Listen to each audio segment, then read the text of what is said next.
Hello everyone, welcome back to the channel. In today's video I'm going to be giving you my preview for the West Ham United versus Leeds game in the FA Cup.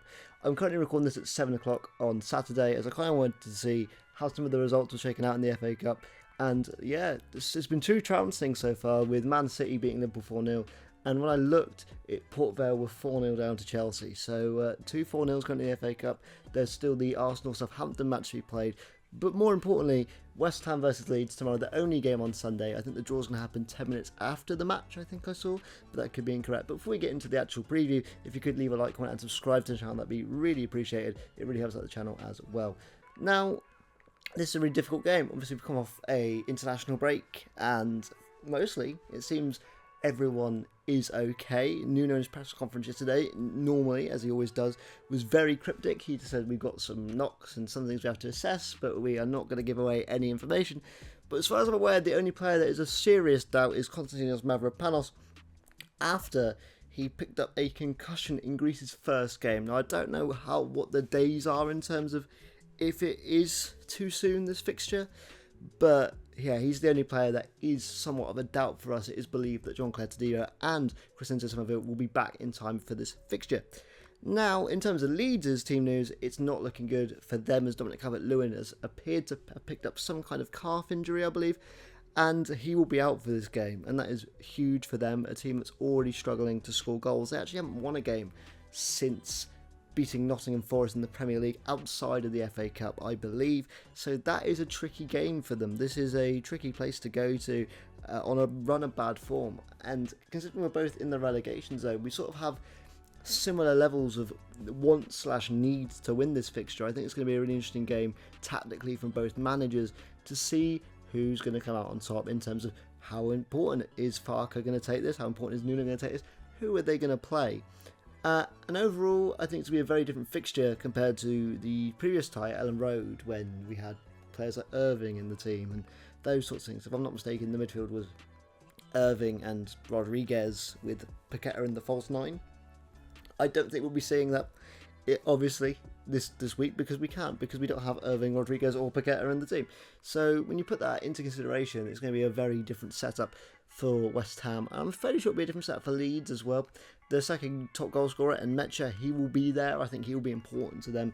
He's not scored too many goals, but he has been impressive, and he has performed in certain moments that can make the game slightly interesting. I think he's possibly going to be their wild card. The issue is that they don't really have that much squad depth, obviously being a team that's literally just got promoted from the Premier League. So they have been relying on Dominic Calvert-Lewin, and it is a shame for him that he has gone down at this crucial time of the season. Obviously, as a West Ham fan, and from a West Ham fan's point of view, it's very useful for us, I think, to have their key striker out of the team. Is a huge plus, but more importantly, I hope Dominic Calvert-Lewin's okay. I know he's a history of injuries, so fingers crossed it is just a small knock and he only misses this game, because, you know, as much as I'd love to see Leeds struggle in terms of points, I wouldn't want it to be through injury. I don't think that's the right way any football fan should look at it. And yeah, Dominic Calvert-Lewin's always, you know, performed and, you know, had the correct attitude. I feel like he's never done anything malicious ever, so I have no beef with Dominic Calvert-Lewin at all. But now with this preview, I'm going to tell you guys how I would want West Ham to line up. Yeah, it's a really tough one. I'm not going to do what I think Nuno wants to do, because you never know with Nuno and his team. This is just going to be how I feel we should line up, so bear with me because it might change on the fly, but I've got an idea in my head. So as we can transfer now to the tactics board, I am going to tell you who I want to see in goal, and that is Alphonse Areola. Now, I do think we should take this game seriously, but I do think we can rotate in certain positions, and the goalkeeper is certainly one of them. I think the goalkeeper, you know, Areola's been fine for us. I think Hermanson stepped up into that number one role, but we really need to keep Areola match fit and ready, and I think the Cup is a great opportunity for him.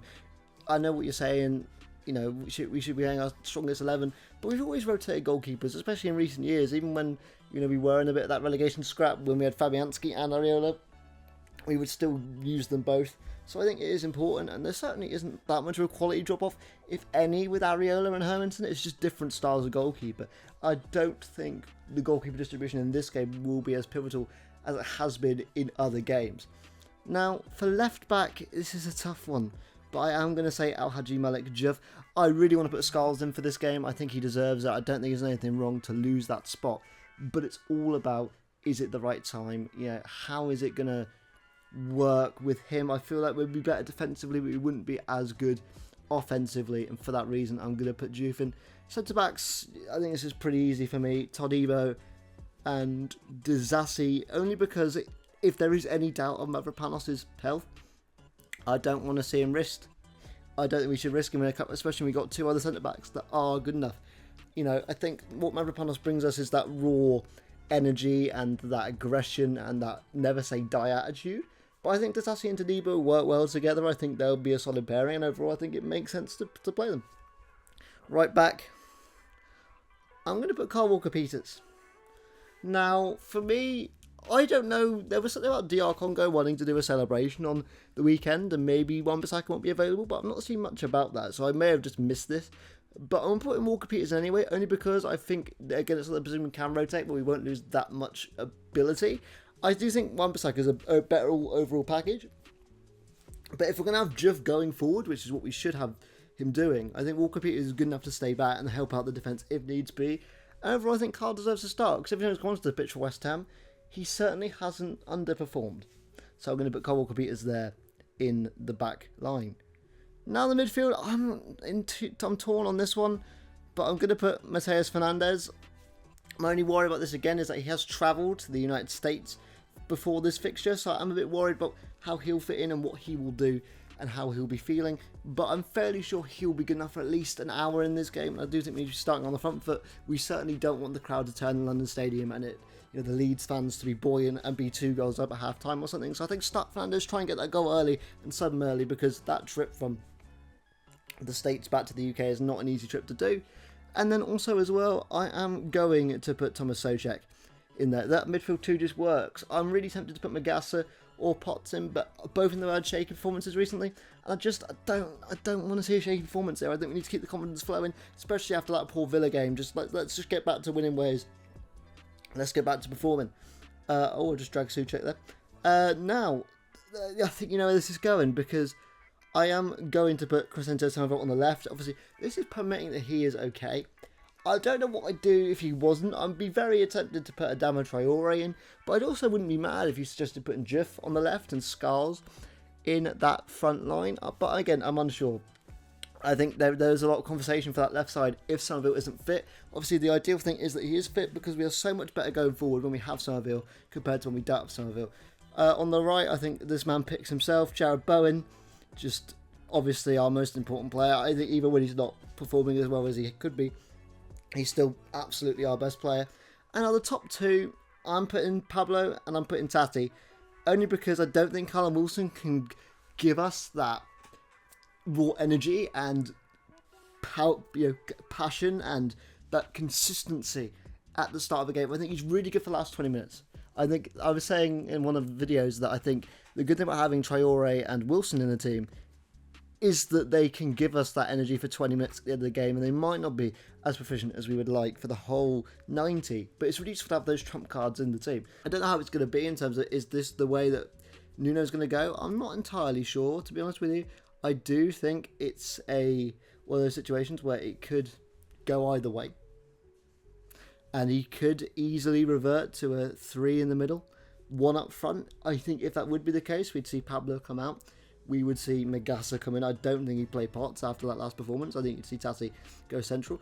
But I could easily see it being the other way around, him putting Pablo on the left if Somerville's not fit. But I don't want to see this. I'd much rather see Traore out on that left.